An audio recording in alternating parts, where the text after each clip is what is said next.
In less than 2 hours, PM Albanese will meet Chinese President Xi Jinping in Beijing. Joining me for some live discussion is our foreign editor at The Australian, Greg Sheridan. Greg, always good to talk to you.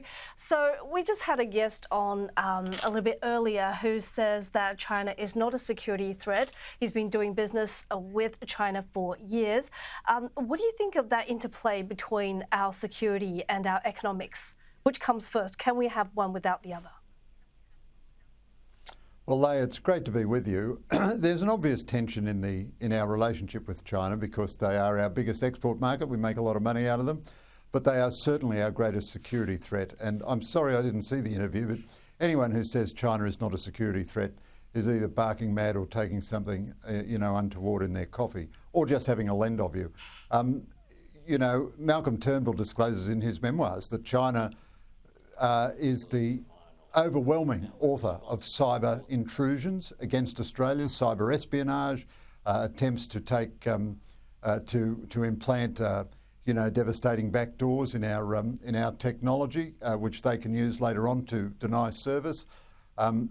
We've had a long history now of Chinese Navy ships and aircraft taking grossly unsafe actions in order to intimidate our sailors and airmen in our region. China blusters and makes threats whenever our ships or planes go anywhere near the islands which they have illegally occupied in the South China Sea. Remember, China has taken an area equivalent to the Mediterranean, which the international courts have ruled it has absolutely no legal claim to at all.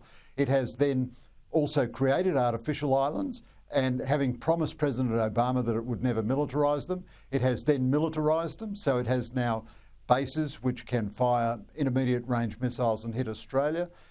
It is trying very hard to establish a military base in the South Pacific, which would be a devastating consequence to us.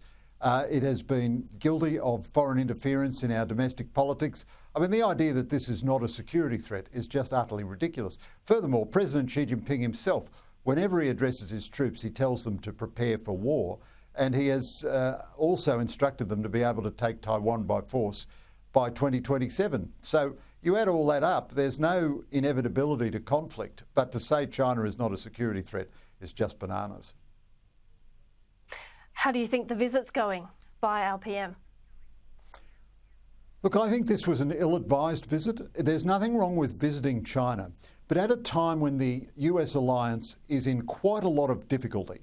We've got a left-wing Prime Minister who won't spend $1 on defence and a capricious president in Washington who doesn't put the traditional value on allies that should be put.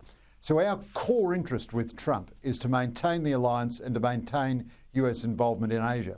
Now, to choose this moment to do a 6-day trip to China, the longest single bilateral trip that Albanese has done to any other nation, to ignore our strategic partners and allies in the region, Japan and South Korea, by all means go to China, keep the relationship in good order, do 2 days or even if you like 3 in Beijing, 2 days in Tokyo and 2 days in Seoul, and have a proper balance. The Chinese government, we shouldn't call it China because it's got nothing to do with ethnic Chinese people. The People's Republic of China, the government in Beijing, loves to get small powers one-on-one and then either batter them into submission or flatter them into submission. Charm them. Xi Jinping, charm them. Xi Jinping says there's a cycle of cooperation and confrontation. Well, we've been through many confrontation cycles.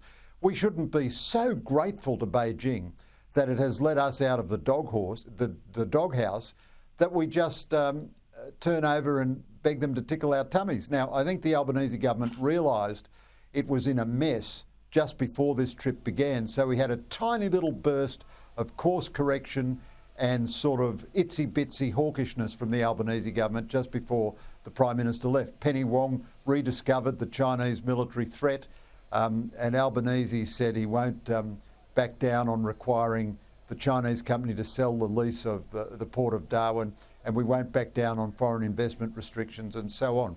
But why make this relationship such a big deal? They're going to buy our iron ore whether whether Albanese hugs a panda or not.